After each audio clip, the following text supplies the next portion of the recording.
নমস্কার বন্ধুরা, শিপ্রার কিচেনে আপনাদের সবাইকে স্বাগত। আজ আমি নতুন একটা রেসিপি নিয়ে চলে এসেছি আপনাদের সামনে। দেখুন, আজ আমি বানাবো পায়েস।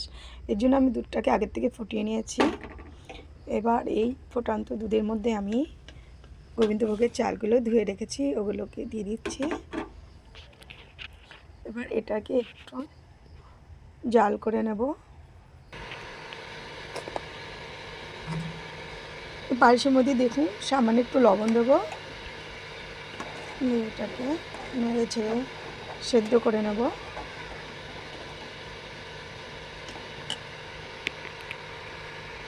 আর আমি এই আমুল দুধটা নিয়েছি, এই আমুল দুধটা এই গরম জল ফুটছে, একটু এটাকে গুলে নেব এর মধ্যে।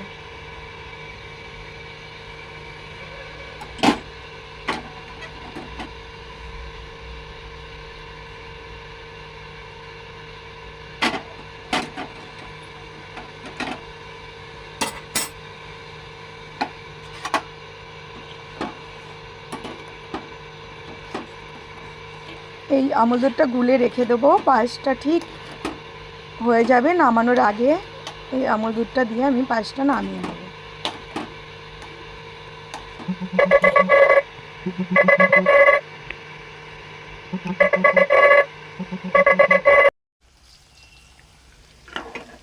দেখুন আমার পায়েসটা হয়ে গেছে প্রায়। গোবিন্দভোগের চালগুলো পুরো সিদ্ধ হয়ে গেছে, একদম দেখেই বোঝা যাচ্ছে। এবার আমি কাজু কিশমিশগুলোকে এর মধ্যে দিয়ে দেবো।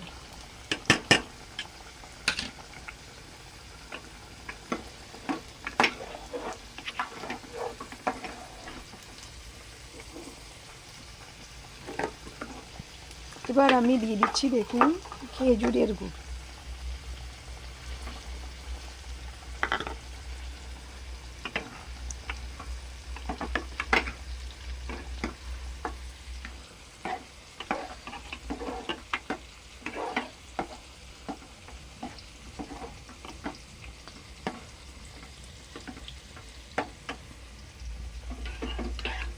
আর দিয়ে দিচ্ছি দেখুন আগে থেকে গুলে রাখা আমল দুধ।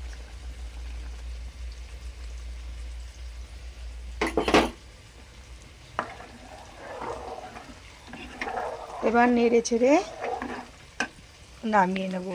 আমার পায়েসটা প্রায় হয়ে গেছে।